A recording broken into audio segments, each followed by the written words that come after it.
各位网友大家好，我们今天来一个直播，因为我今天看的天气非常的好，然后呢，我就有一个话题想跟大家聊一下，就是这2天不断的有网友在我们视频下方的留言区留言说这个房价打下来不好吗？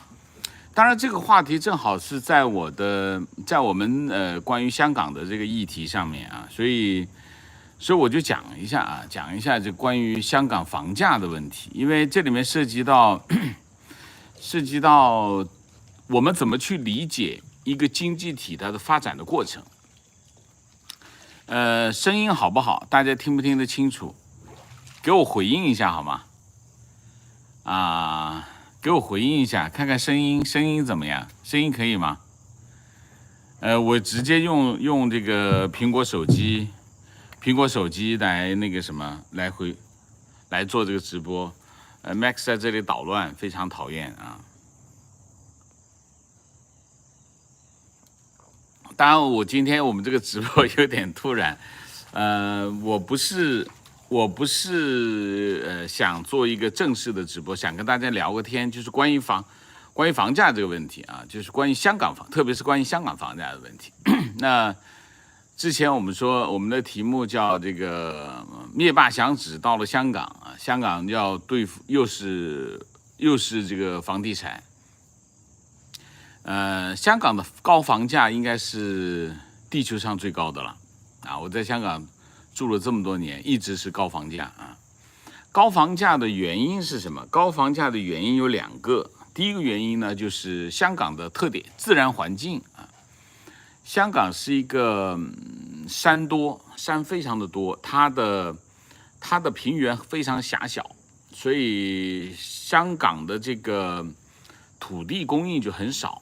所以你看像港岛就是狭长的一条，港岛的北面的狭长的一条，所以它的土地供应相对是少的然后大家知道香港的地域是固定的，它不能够扩展这是第一个自然条件，就是香港土地供应少这是第一个。第二个，香港的发展，香港的房价涨起来，其中有一个原因就是香港的产业升级香港70、80年代完成这个产业升级之后，它开始发展金融行业这种金融行业是高附加值的产业，发展金融业，发展商贸当然香港还有一个非常重要的就是船运贸易跟船运还有商业，它都发展起来之后呢，它就积累了大量的财富，这是香港房价起飞的其中一个原因。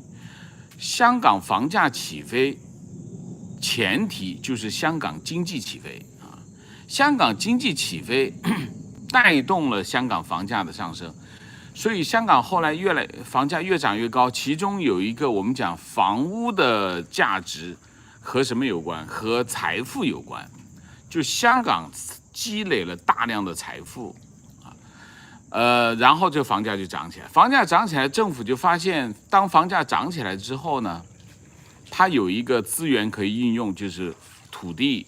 土地呢，就利用土地的收益进行大规模的基建投资，提供一个非常优良的这种基础设施，这也是维持香港竞争力的一个前提这件事情发生之后呢，香港的竞争力就非常的强。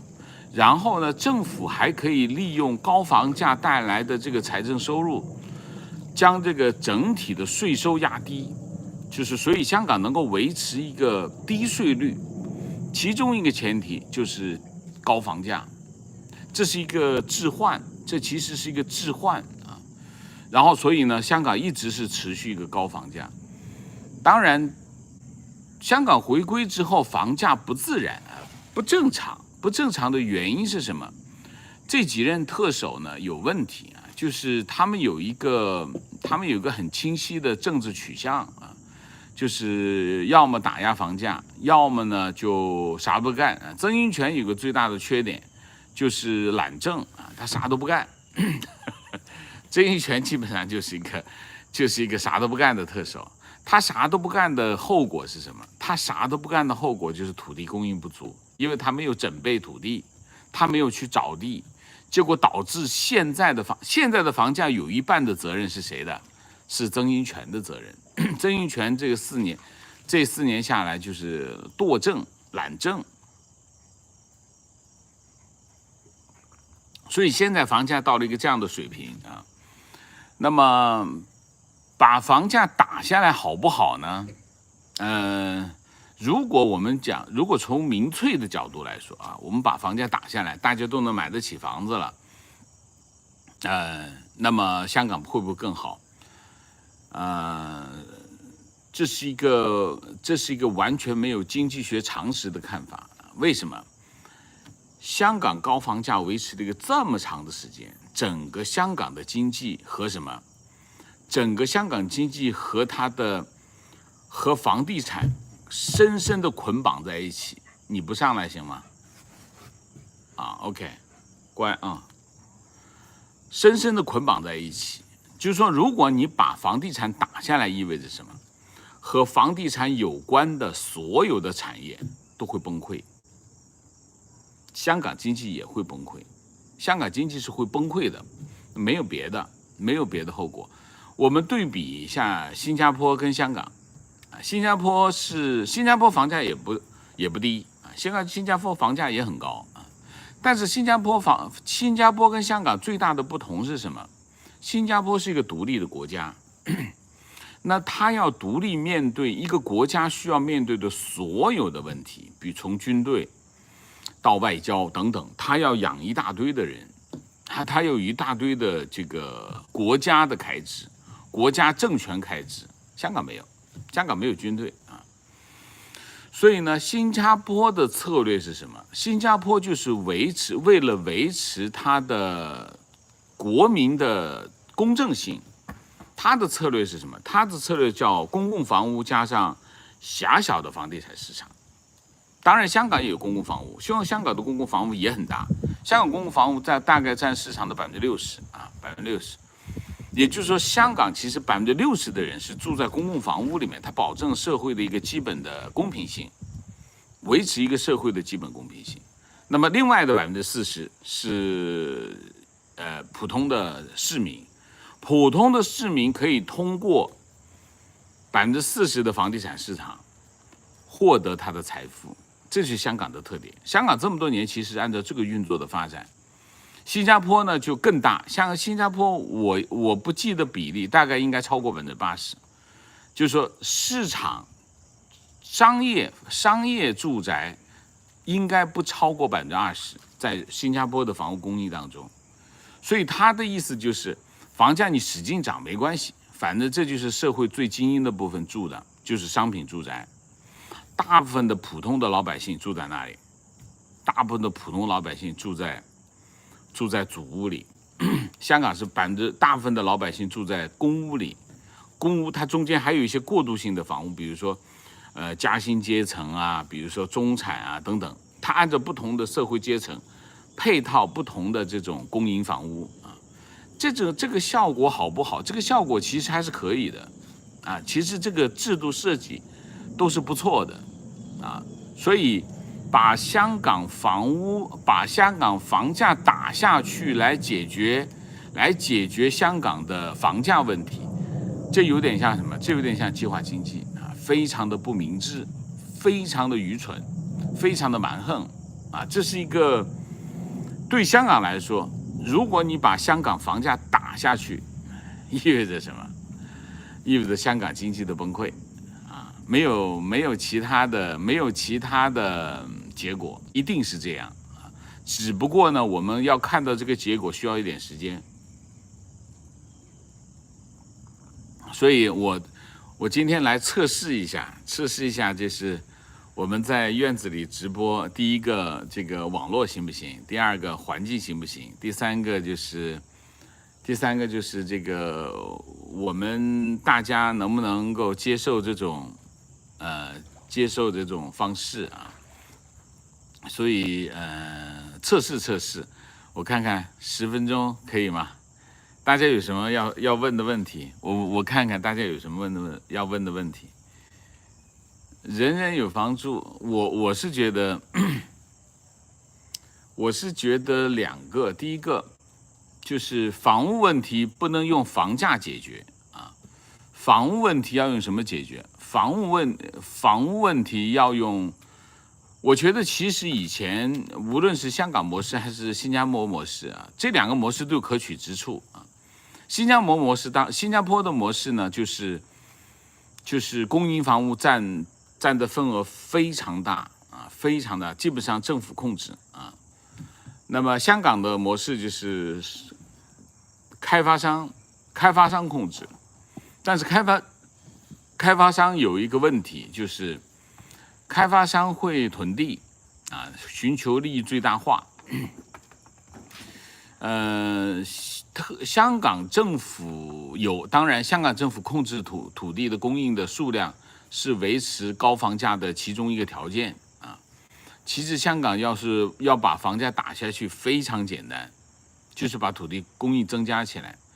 那么现在有个问题，土地供应增加不了怎么办？那就改城市规划呗啊，不是没有的。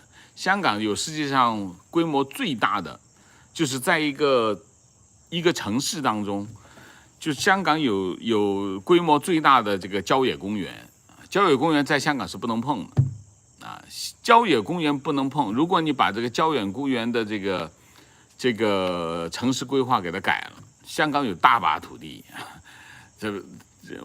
我敢肯定，如果中共要到香港去改变这个香港的这个房屋政策，或者是改变香港的房价，他唯一可以做的事情是什么？就是改变城市规划，把郊野公园拿出一部分来干什么？盖房子。如果这个动作一出来，基本上香港房价就会崩溃啊！香港的狭小的居住空间是被郊野公园给逼出来的。没有，香港不是没有土地，当然有土地啊，香港是有土地的。不过香港跟新加坡不一样，新加坡基本上是一个相对平坦的区域，香港是山，全是山啊，所以它郊野公园非常的多啊。好吧，大概我就在这里说一下，香港的高房价，对年轻人非常的不公平，因为年轻人干10年20年都买不起房子。但是大家问一下自己，你所在的城市有几个工作出来3-5年就能买得起房子的？其实都买不起。房子是什么？房子是一个生活设施，房子也是一种生活方式，就是你能够有一套房子，这件事情其实不是一件简单的事情啊。所以，我们需要考虑的不仅仅是房价的单一因素，我们要考虑的是整体的经济的状况。它有一个过程，你不能说那件事情不正确，不是的，它有一个前因后果，它是个历程，它是一个非常重要的过程。这个过程改变什么？这个过程也是我们成功的。就是香港经济能够成功，香港为什么其实从香港跟新加坡基本上一直是一个叫什么双城记吧，双方一直在竞争啊。那么各有所长，但是香港还稍微领先一点。香港领先一点有很多原因，其中有个原因是因为中国大陆市场，第二个原因是什么？第二个原因我觉得还是香港的基础条件比新加坡要好一点，就是英国人在这里建立的这种金融中心的基础设施会比新加坡要稍微优胜一点。当然，主要的优胜还是背靠中国大陆啊。大概就是这样，大家有什么问题？我看看，我这个怎么看我这些评论呢？我不知道怎么看这个评论，这看吗？不是哦，他这个评论走得太快，我念不了啊。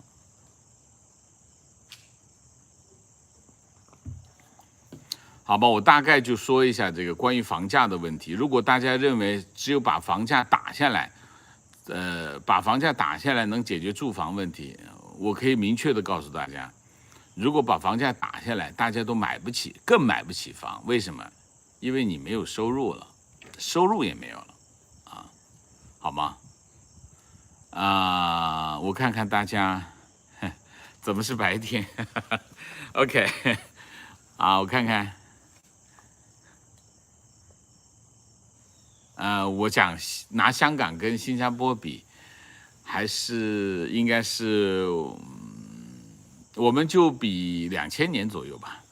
现在我不知道，现在我已经离开一段时间，最新的情况不知道。但是我知道的一点，新加坡已经超过香港，成为这个全球外汇交易规模最大的城市啊。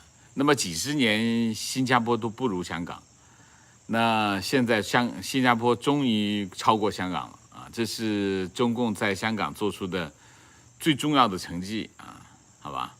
我看看还有什么。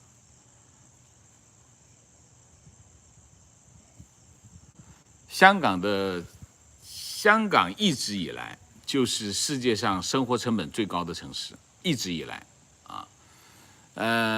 生活成本高反映的什么？生活成本高反映的两点，第一个就是社会运行的成本高啊。社会运行成本高有很多的条件，其中有一个条件就是土地成本高。土地成本是整个的社会成本的基础。只要土地成本上去了，所有的成本都会上去啊。这个直播间好几套房子不住的人讨论房子 ，OK， 好吧。英国不拥挤吧？我觉得英国还好了。我们去英国，我感觉英国的那个尺度还是不错的。英国这种城市，包括乡村。它的那种格局，关键还是看你喜不喜欢这种叫什么，喜不喜欢这种都市的生活吧。台湾怎么样？台湾很好啊，我喜欢台湾啊。我如果有机会，我还是想去台湾。台湾饮食、生活场景，然后人民的这种友善程度也不错。中国决心大，我看不清楚，这个太快了。准备日本怎么样？日本我很喜欢，我如果有条件，我去日本养老是最好。为什么？因为日本的东西太好吃了啊！加拿大、澳洲特多，是加拿大跟澳洲基本上是香港人传统移民的目的地啊，但是加拿大更多一点啊，加拿大更多一点。我有很多同事，我有很多香港同事都去了加拿大啊。悉尼养老，移民是这样的，移民就是通常会扎堆啊，跟那个条件有关系，但没有那么直接的关系。房价贵好不好？房价贵好不好取决于什么呢？取决于你的处境。当你是手上握着一套好房子的时候，你希望房价贵一点。当你手上没有房子的时候，甚至当你手上只有一套小房子或者不满意的房子的时候，你会觉得房价贵不好。房价其实是个双刃剑啊。就是说，如果没有过去20年中国房价的持续上涨啊，如果过去20年中国房价不是持续上涨，你现在看到中国城市的面貌是另外一个样子。中国绝对不会有钱，盖这么多的高楼大厦。所以你说好不好？所以这件事情没有绝对的好坏，房价是一个客观结果，它是个结果，它不是个原因。说因为房价怎么样了，所以怎么样，不是的。房价是个结果，就是它是一系列经济条件得到的结果，这个结果会影响其他的环节，是一个这样的东西啊。所以当然如果你手上握着2套房，你当然希望房价越贵越好啊。如果你手上手上没有房子，那你恨死了高房价，就是这样。所以，这个评价没有一个标准答案，没有标准答案，是不是光线有点暗呢？可能我还得调整一下我们的院子就这个样子，大家看一下，哎，怎么样？看不看得到？哎呀，不对。这里游泳，我后面是个游泳池看一下，是这样的这是我们的院子。光线可以吗？光线我就因为这个手持设备有点怪，我没用过，它比较矮，所以我仰着头就拍不到院子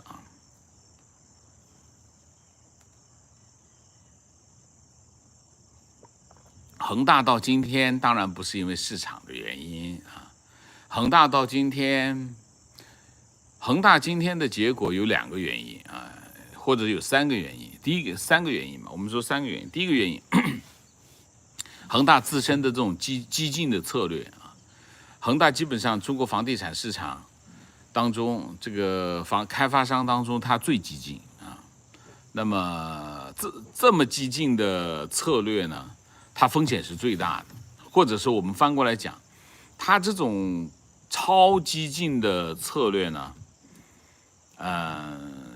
它的整个的运营的这个风险很大，或者说它的运营的策略这个很脆弱它的基础非常脆弱，这是第一个原因。第2个原因是什么？第2个原因就是中国经济出现了拐点。中国经济出现了拐点，从而带动什么？带动房地产市场也出现了拐点这是一个很重要的原因就是说，我们这样叫什么？香港人喜欢讲势变了，房地产市道这个势变了，这第2个条件。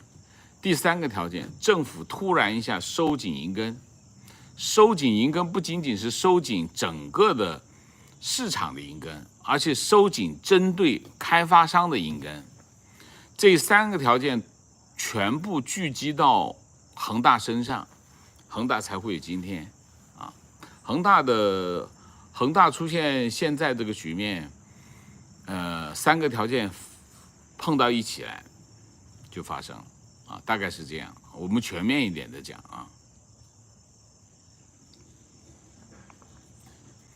好吧，那我们大家还有什么问题？我看一下，香港土地当然是私有当然香港土地私有就是政府拥有土地，然后把它完成之后就卖出去，买的土地都是永久产权，一户建就是对，这个网友说的很对中国房地产算政府干预，会遵循经济规律这个经常有网友讨论这个问题经济规律，只要你实行计划经济，只要你进行交换，就按照市场规则交换买卖，就是市场经济。只要你实行市场经济，就遵循经济规律不管你是计划体制还是市场体制，都要遵守经济规律，理解吗？很多网友有一些误解，以为我只要实行计划体制，只要政府控制，就不用遵守市场经济规律。不是的，只要你实行这个市场交换，遵守市场交换的原则，就会经济规律就会发生，好吧？还有一个就是很多事情是这样的就房价，我们就要讲房价，房价太高不好，房价太高会变成什么？会变成一个民生的问题就你比如说现在香港的房价，现在是个什么问题？它首先是个经济现象，但其次它是个民生的问题。民生的问题什么意思？年轻人买不起房子买不起房子，他就要租房。租房成本很贵，他攒不下钱，那结果就是什么？结果就是房屋变成一个问题，房屋变成一个问题就是一个社会问题，一个社会问题最终会变成一个政治问题。所以政府为什么要去解决房屋问题？原因是这个经济现象，当它突破了某一个度的时候，突破了老百姓、普通市民能够接受这个度的时候，它就会变成什么？它就会变成一个政治议题。当它变成一个政治议题的，政府就要解决。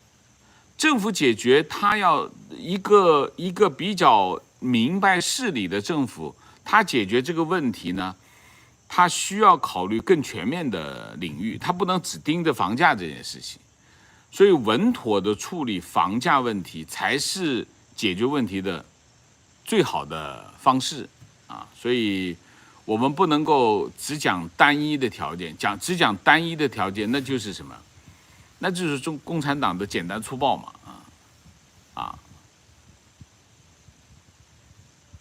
还有什么问题吗？我看一下啊。来北京你敢涨房租吗？我不知道。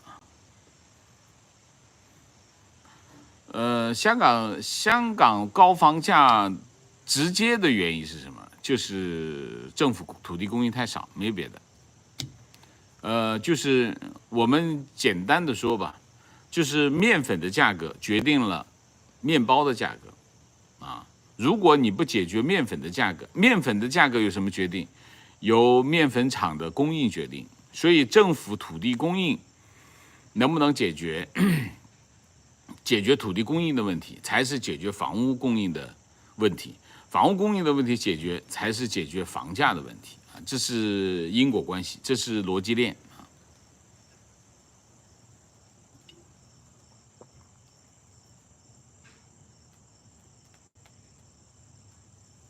啊！我的房价当然不能告诉你啊。香港退房就在我隔壁哦，香港退房，深圳退房那个。我刚才看见那个新闻啊，说深圳龙华有一个楼盘豪宅，平均房价1500万，这个小业主，我印象中好像是去年就已经交房了啊，去年交房，今年集体要求退房，去年交房的房子今年退房，说明什么？说明深圳的房价开始跌了。如果深圳房价涨，你看它退不退房？它不涨，肯定不退嘛啊！应该是去年年底就已经交房的一个楼盘啊，好像是经贸还是经贸开发的啊。银行会倒闭吗？我不知道，这个很难讲。我现在看到的一些数据是什么？我现在看，哎呀，在手机里面。恒大的一些美元债，美国投资银行握了不少啊，美国的一些投行握了不少，其中汇丰握着超过2亿美金，都不少钱啊，都不少钱，这等于就是损失了啊。银行倒不倒闭不好说，关键是看这个风险敞口有多大啊。美国和加拿大的房价，我们不要在这讨论行吗？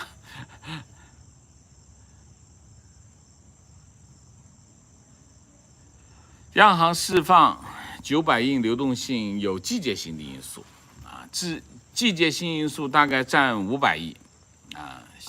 人民银行上个星期释放了900亿的流动性。其中是有500亿是季节性因素，另外400亿可能是觉得需要调整一下吧。但是恒大有没有引起这个银根紧缩？从目前来看，我没有看到这个银根紧缩的现象。但是预先释放流动性也是一个合理的条件啊，合理的做法啊。OK， 还有什么吗？我看看，没有了，我们今天就到这儿，都已经半个小时了。租售比合理，房价健康。OK， 租售比是衡量房价和租金的，基本上来说，我们衡量一个房价合不合理，要考虑3件事啊。第一件事就是居民收入。居民收入是第一个指标，就是你能够负担得起什么样的房子啊？这是第一个指标。第二个指标就是租金跟这个房价比，叫租售比，这是第二个指标。第三个指标叫利率，租售比跟谁比？跟利率比啊，就是一年期存款利率比，把这三个放在一起比，是基本上衡量一个房价是不是合理的基本的条件。但是这里面重点是在但是啊，房屋有两个属性，第一个属性叫商品属性啊，商品属性用刚才我们讲的这三个条件来衡量是可以的啊，但是房屋还有另外一个属性，就是资本属性，或者叫投资品属性啊，它也是个投资品。投资品跟什么有关？投资品跟供求有关，但是最重要跟什么有关？跟银根有关，就是货币供应有关。当你钱多的时候，水涨船高啊，所以它有这两个属性，所以房屋的评估，房屋的价格是不是合理，就复杂了。把它的投资属性放进去啊，它就复杂了。这种复杂性怎么说呢？这种复杂性不能一概而论，因为有的时候投资品的属性更重要，或者占主体。当大家炒卖的风气很盛的时候，那么货币的因素更大啊。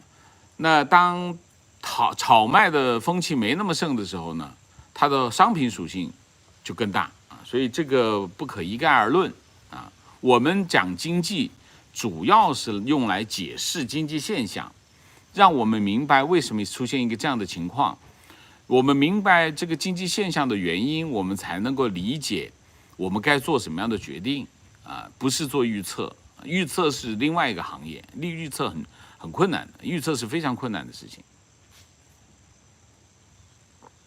我们家的狗不是哈士奇，我们家的狗是中国叫黑背，叫德国牧羊犬 German Shepherd 啊。好，还有吗？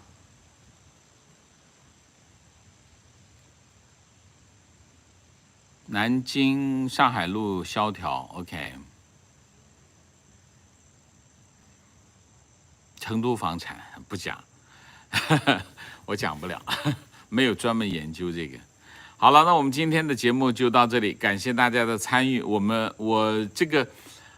今天这个实验成功吗？大家说一下可以吗？如果可以的话，我时不常的我就到外面来直播。我觉得外面直播挺好的，空气又好，特别是现在秋天来了，我们这个晴空万里，非常的好。感谢大家的参与，谢谢啊，谢谢。祝大家周末愉快，谢谢。你不要顶住我，怎么停啊？这个，